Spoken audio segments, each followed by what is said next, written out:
Napaka-intimate at romantic ng dinner na iyon, especially the place.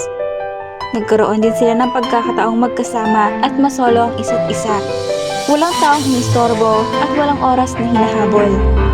Tuloy na kayang isusuko ang bataan? Alamin natin yan ngayon sa parting ito. Pero bago muna yan ay mag-subscribe ka na at i-click mo na ang bell para updated ka sa mga darating ko pang mga video.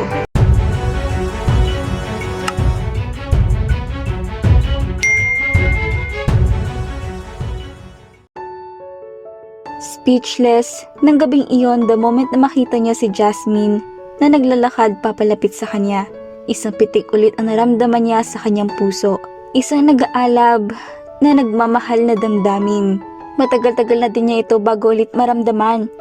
Habang tulalang tinititigan niya ang dalagang marahang naglalakad papunta sa kanya, ay may nag-flashback sa kanyang alaala. Sa isang hindi inaasahang pagkakataon, ay nakita niya ang mukha ni Jane kay Jasmine. Ang malanghel na mukha ni Jane na nakangiting lumalapit sa kanya.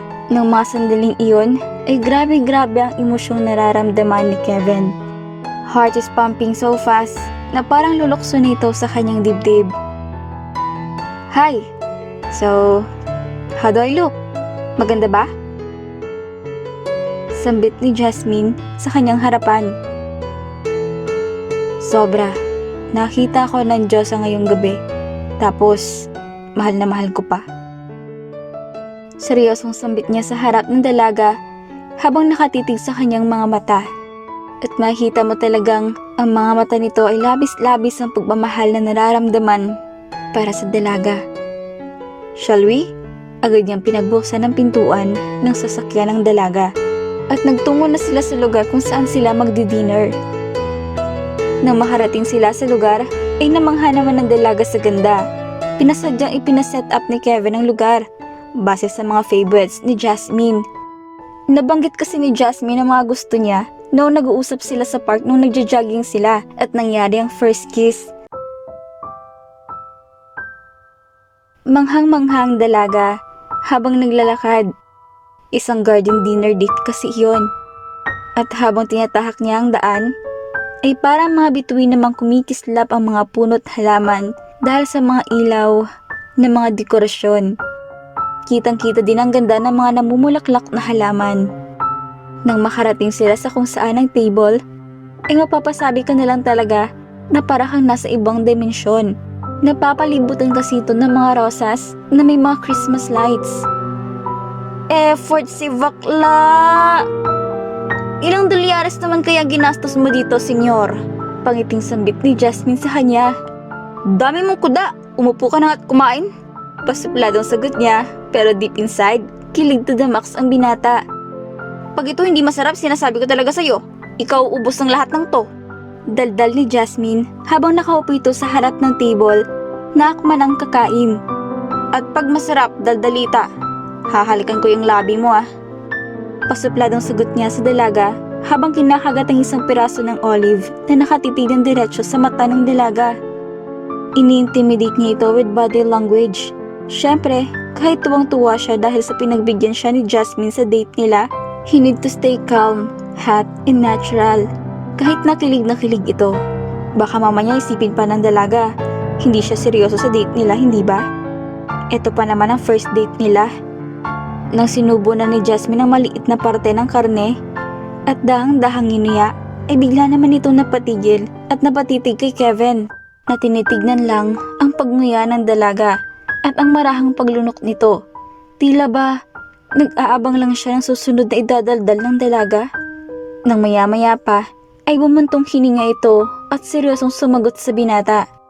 It was good. Lumiwanag naman ang mukha ni Kevin. Siyempre, second time niyang mahahalikan ng babaeng minamahal. Pero mas masarap ako magluto. Pahabol na sagot niya. Kaya naman, kunot noong napabuntong hininga na lang si Kevin na bumalik sa pagkakasandal sa upuan. Isang simpleng ngiti naman ang binaling ni Jasmine sa kanya. Habang patuloy silang kumakain ng gabing iyon, ay masaya siya sa company ng binata. Madalas silang nagtatawanan at nagkukwentuhan ng kung ano-ano. She felt so comfortable with him. Parang ayaw ko na matapos ang gabing ito. Napatingin naman ang pagnguya si Jasmine ng steak at napatingin sa binata. Bakit mo naman nasabi yan? Pasimpleng sagot niya dito habang kumakabog na sa kaba ang kanya nararamdaman sa excitement sa kung ano mang isasagot ng binata.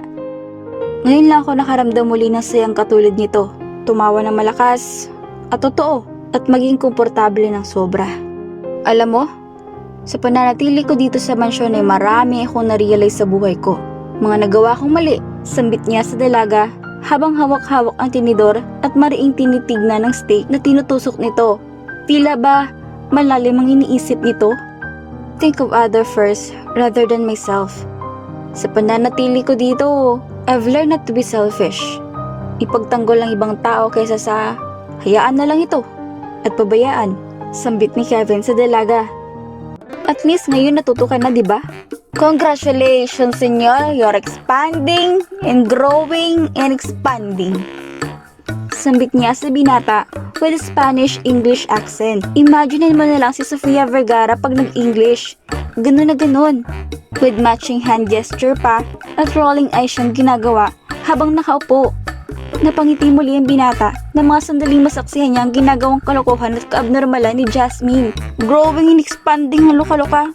Tingin mo sa akin puno? Oo. Bakit hindi ba? Payat-payat mo eh. Para kang puno naglalakad.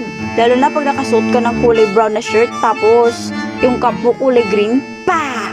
The walking stick is coming! Pang-aasar niya pa din sa binata with matching hand gesture. Galaw dito, galaw doon ang kamay niya.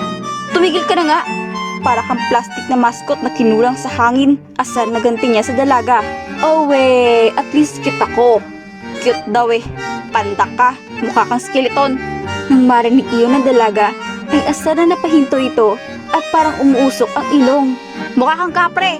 Agad na belta niya sa binata. Ikaw, tipaklong! Patawang sagot ni Kevin na halatang pinipiko ng dalaga. Lamok! Sabay latag ng dalawang kamay sa lamesa si Jasmine at pasimpleng kalmadong sagot agad sa kanya ng binata. Bubuyog! Caterpillar ka! Belta ni Jasmine sa kanya. Oh, at least ang caterpillar nagiging butterfly. Yung gagamba hindi. Saka sa gagamba, tarantulang lahi mo. Patuloy na pangasar sa kanya ni Kevin. Langgam ka! Asar na sagot ni Jasmine sa kanya. Ang langgam sweet, ikaw hindi. Kuto. With matching pang-asar na mukha na nakatutok sa dalaga. Asar na si Jasmine na mga sandaling iyon at wala na ding matinang banat pang pumapasok sa kanyang isipan dahil na binalot na ito ng inis at asar. Si Jasmine kasi ang tipo ng babaeng malakas mang asar pero pikunin. Yung tipong iinisin ka at asarin pero pag ginantihan mo, mapipikon agad. Asar talo kumbaga. Nakakunot-no lang ito nakatitig sa binata. Naakalain mong toro na umuusok ang ilong at ang paningin niya kay Kevin ay isang pulang tela na gustong-gustong sugudin. O ano? Suntukan? Pang-asar pa din sa kanya ni Kevin. Gusto mo talaga suntukan? Ha? Gusto mo? Agad na sagot niya sa binata na hinahanda ang kamay nito. Kulang na lang talaga sa pakinito sa inis at pangasar sa kanya ng binata. Wag na! Mahinang nilalang. Mahina. The moment na marinig iyon ni Jasmine, ay tuluyan ang sumabog ang nag-aalburutong inis at asar niya sa binata. Kaya walang pagkatubili, ay madaling tumayo ito sa kanyang kinauupuan at agad na sinugod ang relax na nakaupong binata. Nang biglang, ano kaya ang nangyari? Anong kalokohan na naman kaya ang ginawa ni Kevin? At kamusta kaya si Denise? At higit sa lahat, sino si Jane? Si Jane na patuloy na gumugulo sa alaala ni Kevin. Abangan! Shoutout pala sa mga taong ito!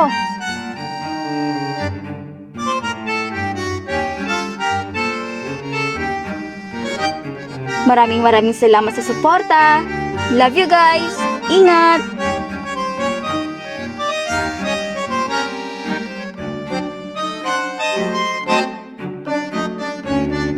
Katropa, maraming salamat sa iyong pakikinig. Kung gusto mo ng mga video gaya nito, i-click na ang subscribe button at ang notification bell para ma-notify ka sa mga paparating ko pang mga video na tsak kapupulutan mo ng dagdag kaalaman. Be happy and God bless!